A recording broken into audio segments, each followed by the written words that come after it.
வணக்கம். பொங்கல் அனைவருக்கும் சகல ஐஸ்வர்யம் உண்டாகட்டும்.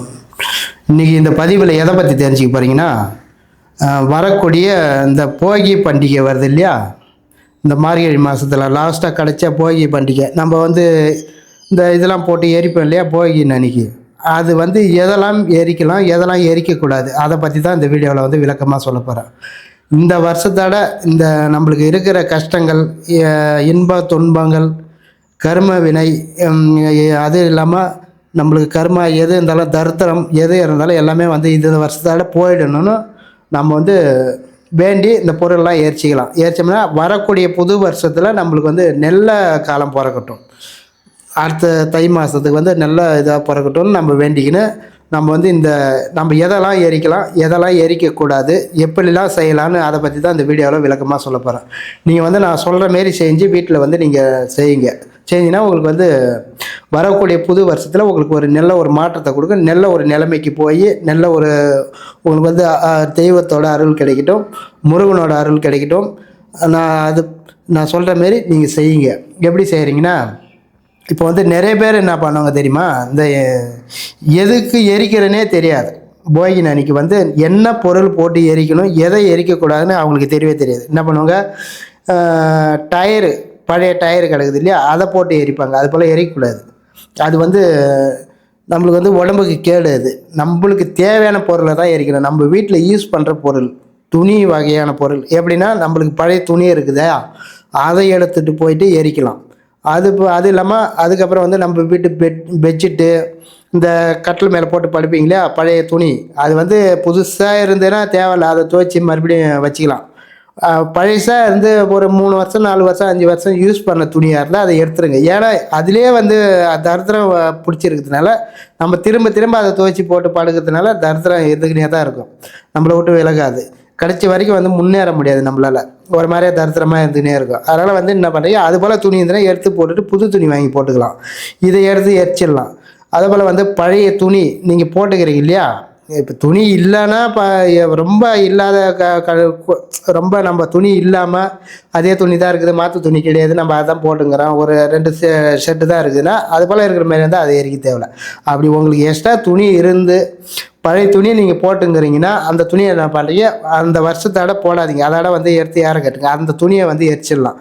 உள்ளே போட்டுக்கிற ஆடை நீங்கள் உள்ளே போட்டுக்கிறீங்க இல்லையா, பனியனு, ஜட்டி, டவுசர், இது போல் போட்டுக்கிறீங்க இல்லையா, பெண்களாக இருந்தாலும் சரி ஆண்களாக இருந்தாலும் சரி, அது போல் துணி போட்டுருந்தீங்கன்னா ரொம்ப பழைய துணியாக இருந்ததுன்னா அதை எரிச்சிருங்க. அது தரித்திரம் இருக்கு நம்மளுக்கு தரித்திரத்தை கொடுத்துன்னு தான் இருக்கும், கஷ்டத்தை கொடுத்துன்னு தான் இருக்கும். அது போல் இருந்தாலும் அதை போட்டு எரிச்சிடலாம். அதே போல் நம்ம வீட்டில் பழைய பாய், பழைய தலைகாணி என்ன இருக்குதோ அதெல்லாம் இந்த வருஷத்தோட நம்மளுக்கு இந்த தரித்திரம்லாம் விலகி நல்ல நிலைமைக்கு வரணும்னு நம்ம நினச்சி நீங்கள் போட்டு அதில் தீயில் போட்டு எரிச்சிடலாம். அதேமாரி இந்த தொடப்பம், பழைய தொடப்பம், இதெல்லாம் போட்டு எரிச்சிடணும். என்ன தேவை உங்களுக்கு பழசாக எது இருக்குதோ அதை எரிச்சிடலாம். இந்த லப்பர் சம்மந்தமான பொருள் மட்டும் எரிக்காதீங்க, மீதி எல்லாமே எரிக்கலாம். உங்கள் வீட்டில் என்னென்ன இருக்குதோ அதெல்லாம் போட்டு எரிச்சிடலாம். வரக்கூடிய புது வருஷத்துனாலே நம்ம குடும்பம் நல்லா இருக்கணும், நம்மளுக்கு இந்த பிடிச்ச தரித்திரம் இந்த வருஷத்தோட விலகிடணும். வரக்கூடிய வருஷத்துலனாச்சும் நம்ம குடும்பம் நல்லா இருந்து ஆரோக்கியமாக இருக்கணும், பணம் காசு சேரணும், நல்லா சுபிட்சமாக இருக்கணும்னு நம்ம வேண்டிக்கணும். இப்போ பெண்கள் என்ன பண்ணுவாங்க, முடி அம்மாசி தான் முடி வெட்டுவாங்க. எப்படின்னா அவங்க நீட்டாக முடி இருக்குது இல்லையா, கீழே வரும் முடி முளைஞ்சி வருது இல்லையா, அந்த அடி முளை முடியை வெட்டுவாங்க.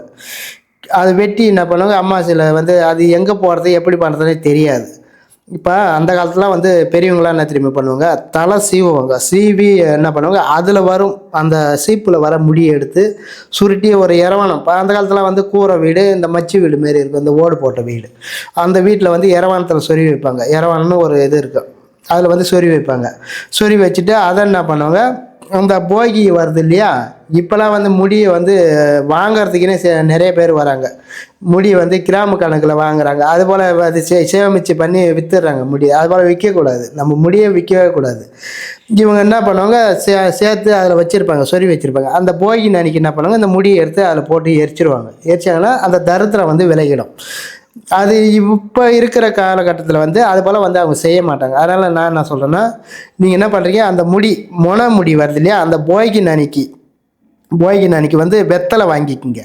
வெத்தலை வாங்கி வெத்தலையில் வந்து ஒரு கத்திரிக்கோல் சின்னதாக ஒன்று வாங்கிக்கிங்க, ஃபில்ட்ரு கத்திரிக்கோல் கட் பண்ணுற மாரி வாங்கி என்ன பண்ணுறீங்க, நீங்கள் வந்து அந்த முடியை வந்து பிடிங்க. இப்போ இது வெத்தலை இப்படி பிடிங்க, அடுத்தவங்கக்கிட்ட கத்திரிக்கோலை கொடுத்து ஒரு 2 இன்ச்சு 3 இன்ச்சு அளவுக்கு உங்களுக்கு எவ்வளோ முடி கட் பண்ணுமோ அந்த அளவுக்கு என்ன பண்ணுறீங்க கட் பண்ண சொல்லி அந்த வெத்தலையில் பிடிச்சிக்கிங்க, கீழே விழக்கூடாது. வெத்தலையில் பிடிச்சி என்ன பண்ணுறீங்க, அதை மடிச்சிக்கிங்க. மடித்து என்ன பண்ணுறீங்க, இதை இந்த தீயில் போடுங்க. தீயில் போட்டிங்கன்னா அந்த உங்களுக்கு இருக்கிற அந்த தரித்திரம் எதுவாக இருந்தாலும் எல்லாமே விலகிடும். உங்களுக்கு தலை சம்மந்தப்பட்டது ஒரு மாதிரியாக இருக்கிற அந்த தரித்திரம் அது எல்லாமே விலகிடும். இந்த கத்திரிக்கோல் வெட்டின கத்திரிக்கோலை வந்து நம்ம யூஸ் பண்ணக்கூடாது. அது புதுசாகவே வாங்கி கட் பண்ணிவிட்டு அந்த தீயிலே போட்டுடணும். போட்டு அதை வந்து பார்த்து எப்படின்னா யாருன்னா கை கால் படக்கூடாது. அது எனக்கு குத்திக்கும் கையில் வாரும்போது அதை அள்ளும்போது எலுமே நீங்கள் எட்ட கொட்டுறீங்க இல்லையா, இல்லை குப்பையில் கொட்டும்போது இந்த குப்பைலாம் க்ளீன் பண்ணுறாங்க பாரு, அவங்க கையில் குத்தக்கூடாது. அந்த அளவுக்கு பார்த்து நீங்கள் வந்து அதை எதனா பண்ணிக்கிங்க. ஆனால் அந்த கத்திரிக்கோலை 2வது யூஸ் பண்ணக்கூடாது. அதுக்கப்புறம் வந்து நீங்கள் இப்போ வந்து ஆண்கள் பெண்கள் வீட்டில் வந்து படுக்கிறீங்க இல்லையா, இப்போ போகி வருதுன்னா ஒரு 3 நாள் 4 நாள் இருக்கும்போது என்ன பண்ணுறீங்க, மஞ்சள் கிழங்கு குண்டு மஞ்சள் இருக்குது பாருங்கள், அதை வாங்கி ஒரு 3 மஞ்சள் வாங்கிக்கிங்க. 3 மஞ்சள் வாங்கி என்ன பண்ணுறீங்க, ஒரு நம்ம படுக்கிற தலைக்காணி இருக்குது பாருங்கள், இல்லை வந்து தலையில் வச்சா ஒரு மாதிரியா உருட்டுற மாரி இருக்கும், குத்துற மாரி இருக்கும். நீங்கள் அப்படி வைக்க தேவை. நீங்கள் என்ன பண்ணுறீங்க, தலையணி இருக்குது இல்லையா, தலைக்காணி, அந்த தலைக்காணி கீழே வந்து வச்சுட்டு நீங்கள் படுத்துக்கலாம். படுத்து தூங்கி ஏந்து என்ன பண்ணி 3 நாளைக்கு அது போல் அந்த தலையில் வச்சு படுக்கணும். படுத்ததுக்கப்புறம் என்ன பண்ணுறீங்க, அந்த மஞ்சளை எடுத்து வந்து அந்த தீயில் போட்டுருங்க. எரியுது இல்லையா, அன்றைக்கி போகினை கொளுத்துறேன் பாருங்கள், அந்த தீயில் வந்து இந்த மஞ்சளை கொண்டாந்து போட்டுருங்க. போட்டிங்கன்னா உங்களுக்கு வந்து உடம்பு சம்மந்தமான தோஷம், அதுவும் இல்லாமல் வந்து நம்மளுக்கு தரித்திரம், கெட்ட நெகட்டிவ் வைப்ரேஷன் நம்ம உடம்புல இருக்கும், அதெல்லாம் வந்து இழுத்து வச்சுக்க. அந்த மஞ்சள் அவ்வளோ பவரானது, அது இழுத்து வச்சுக்க. அதை என்ன பண்ணி நீங்கள் எடுத்து வந்து போட்டிங்கன்னா அந்த தீயில் வந்து எரிஞ்சு அது வந்து உங்களுக்கு இருக்கிற தரித்திரம்லாம் விலகிடும்.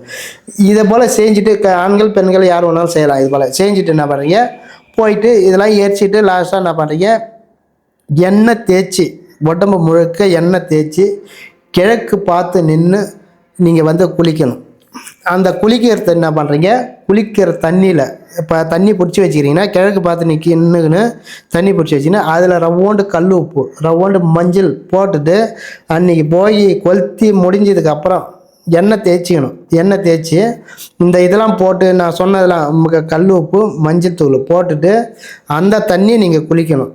குளிச்சிங்கன்னா உங்களுக்கு வந்து இருக்கிற அந்த வருஷத்தோட அந்த தரித்திரம் பூரா அதால் வந்து எல்லாமே வந்து மறைஞ்சிடும். இதுமாரி வந்து நான் சொல்கிற மாரி செய்யுங்க. செஞ்சுன்னா நல்ல ஒரு மாற்றத்தை கொடுக்கும் உங்களுக்கு. இதை தப்பாகவே வந்து நிறைய பேர் செய்கிறாங்க. எப்படி செய்கிறாங்கன்னா, தேவையில்லாத பொருள்லாம் போட்டு எரிக்கிறாங்க. நம்மளுக்கு எது தரித்திரம் வீட்டில் இருக்குதுன்னு தெரியாது. ஏதாச்சும் இப்போ ஒரு பொருள் விட்றீங்க, பழைய பொருள் தேவையில்லாதலாம், இந்த வந்து வேஸ்ட்டான பொருள்லாம் வீட்டில் வந்து மூளைக்கு வச்சுருப்பீங்க. அதெல்லாம் வந்து சுத்தம் பண்ணி க்ளீன் பண்ணி நல்ல பொருளாக இருந்தால் யூஸ் பண்ணுற பொருளாக இருந்தால் வச்சுங்க. பழைய பொருள் வீணாக போனது எதுனா அதை போட்டு கூட எதனா பொருள் வாங்கி இல்லை காசாக கூட வாங்கிக்கலாம். அது போல் வந்து மூளைக்கு வைக்காதீங்க பழைய பொருள். அந்த வருஷத்தோட வந்து இருக்கிற வீணாக போன பொருள்லாம் வந்து ஏன்னா கடையில் கூட போட்டுருங்க. இல்லை இல்லாத பட்டவங்க ரொம்ப ஏழ்மையான நிலவில் இருக்கிறவங்க கொஞ்சம் வசதி இல்லாதக்கிறாங்க பற்றி அவங்ககிட்ட கொடுத்தா அவங்க எதனா யூஸ் பண்ணிக்குவாங்க. அதே போல் வந்து எல்லாத்தையுமே க்ளீன் பண்ணி ஒட்டனை அடித்து அந்த காலத்துலாம் வந்து ஒட்டனை அடித்தாங்கன்னா வீட்டுக்கு வந்து வெள்ளை அடிப்பாங்க. பொங்கலுக்கு வெள்ளை அடிப்பாங்க. இப்போ யாரும் அது போல் அடிக்கிறது கிடையாது. இப்போலாம் அடிக்கணும்னா அது எங்கேயோ போகும் காசு. இருக்கிற வீட்டே வந்து நம்மளால் வாடகை கொடுத்த மாறமில்ல, வாடகை வீட்டில் இருக்கிறவங்க. அதனால் வந்து வெள்ளை அடிக்கிற இதாக வரும். நம்மளுக்கு இருக்கிற வாடகையாக கொடுத்து நம்ம முன்னேற முடியாது லைஃப்பில். அது போல் சூழ்நிலை இருக்குது. சொந்த வீடு இருக்கிறவங்க ஓரளவுக்கு அவங்க முடிஞ்ச அளவுக்கு அடிப்பாங்க. வெள்ளை அடிப்பாங்க, பெயிண்ட் அடிப்பாங்க. இப்போ அந்த காலத்துலாம் வந்து கூரை வீடு இருக்கும், மெத்த வீடே இருக்கும். அவங்க பொங்கலுக்கு சும்மா ஏதாவது ஒரு கலர் அடிப்பாங்க. வீடு வந்து பார்க்கறதுக்கு ஒரு பிரித்தி பலன் இருக்கிற மாரி அப்படியே பளிச்சுன்னு இருக்கும். நம்மளுக்கு ஒரு மகிழ்ச்சியாக இருக்கும். ஒரு பார்க்கறதுக்கு ஒரு ஆசையாக இருக்கும் வீடு பொங்கலுக்கு. அந்த காலத்தில் வந்து பொங்கலுக்கு பெயிண்ட் அடிச்சேன்னா ஒரு ஆசையாக இருக்கும். வாசப்படி கிண்ணெல்லாம் சாணி போட்டு மொழுவிட்டு அதில் கோலம் போடுவாங்க. கோலம் எப்படி போடுவாங்கன்னா கலர் பெயிண்டால் போடுவாங்க. அது போல் போட்டாங்கன்னா அது ஒரு பார்க்கறதுக்கு ஒரு ஆசையாக இருக்கும் வீட்டை பார்க்கறதுக்கு. அந்த அளவுக்கு இருக்கும். ஒட்டெல்லாம் அடித்து அதே போல் நீங்கள் வீடு வந்து சுத்தமாக வச்சுக்கிங்க. அன்றைக்கி வந்து எல்லா வேலையும் முடிச்சுட்டு எல்லாத்தையும் பெருக்கி க்ளீன் பண்ணி எல்லாத்தையும் வாரி வெளியே கட்டாச்சு இருக்கிறதெல்லாம் போட்டு கொளுத்திடுங்க.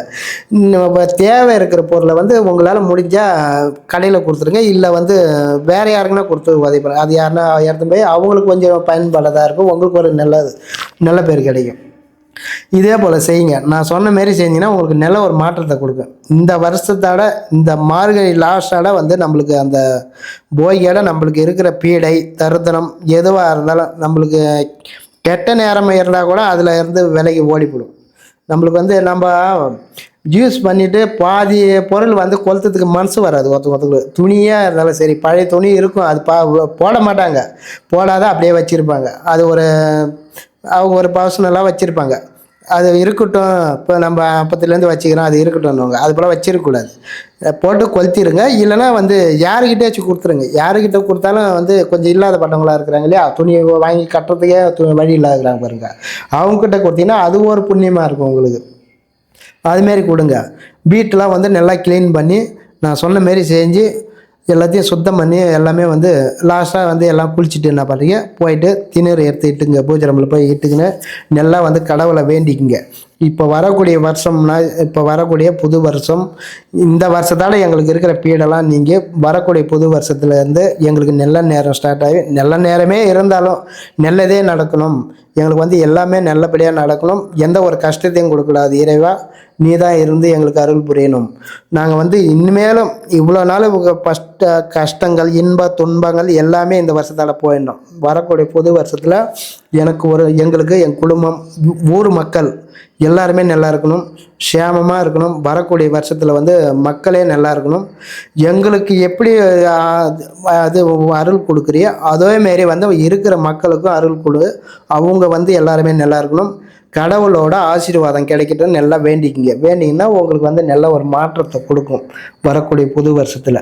அப்படியே உங்களுக்கு கெட்டதே நேரமே சரியில்லாத இருந்தால் கூட ஓரளவுக்கு ஒதுக்கி விட்டுரும் நல்ல நேரம். நீங்கள் வந்து கடவுளை வந்து வழிபாடு பண்ணுங்கள். அதுக்கப்புறம் நீங்கள் எல்லாமே வேண்டி முடிச்சதுக்கப்புறம் ஏதாவது ஒரு நெய்வேத்தியம் வச்சு படைங்க. ஏதாவது உங்களால் முடிஞ்ச அளவுக்கு ஒரு சக்கரை பொங்கல் ஏதாச்சும் ஒன்று வச்சு படைச்சிட்டு நீங்கள் அதை வந்து ஒரு 4 பேருக்கு எடுத்து சாப்பிட்றதுக்கு கொடுத்தீங்கன்னா ஒரு அன்னதானத்தில் ஒரு பலன் கிடைக்கும் உங்களுக்கு. அதை வந்து மக்களுக்கு கொடுக்குறதும் சரி. அந்த பொருளை வந்து படைச்ச பொருளை வந்து காக்கா, ஜீவராசி, சின்ன சின்ன எறும்பு அது போல் இதுக்கு கொடுங்க. ஓரளவுக்கு உங்களுக்கு வந்து அந்த கெட்ட கருமா, இந்த கெட்ட இதெல்லாம் இருக்குது இல்லையா, அது போல் இருந்தாலும் கொஞ்சம் ஓரளவுக்கு மாற்றத்தை அந்த வருஷத்தால் உங்களுக்கு எல்லாமே அடிச்சும் போயிடும். நான் சொன்னபடி செஞ்சு உங்களுடைய வாழ்க்கையில் வளம் பெற்று நலம் பாருங்க. நன்றி, வணக்கம்.